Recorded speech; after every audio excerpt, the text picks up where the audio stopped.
Hi ಕವಿ ಕುಕ್ಕಿಂಗ್ಗೆ ಸ್ವಾಗತ. ಬನ್ನಿ ಇವತ್ತು ಸೌತೆಕಾಯಿ ಪಲ್ಯ ಹೇಗೆ ಮಾಡೋದು ಅಂತ ನೋಡೋಣ. ಮೊದಲಿಗೆ ಸೌತೆಕಾಯಿ ಚೆನ್ನಾಗಿ ತೊಳ್ಕೊಂಡ್ಬಿಟ್ಟು ಕಟ್ ಮಾಡ್ಕೊಂಡ್ಬಿಡಿ. ನಾನಿಲ್ಲಿ 2 ಸೌತೆಕಾಯಿ ತೊಗೊಂಡಿದ್ದೀನಿ. ಅದಾದಮೇಲೆ ಒಂದು 4 ಹಸಿಮೆಣಸಿನ್ಕಾಯಿ, ಒಂದು 3 ಬೆಳ್ಳುಳ್ಳಿ, ಒಂದು ಸ್ವಲ್ಪ ಉಪ್ಪು ಅದು ಹಾಕ್ಬಿಟ್ಟು ತರಿಯಾಗಿ ಈ ಥರ ನಾನು ಜಜ್ಕೊಂಡಿದ್ದೀನಿ.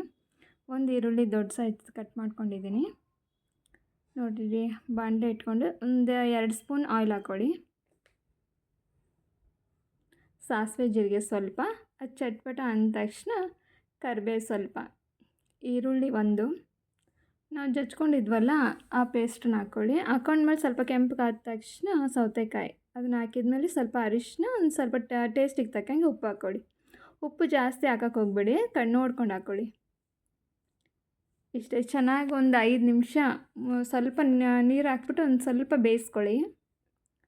ಸಖತ್ತಾಗಿರೋ ಟೇಸ್ಟಾಗಿರೋ ಸೌತೆಕಾಯಿ ಪಲ್ಯ ರೆಡಿ.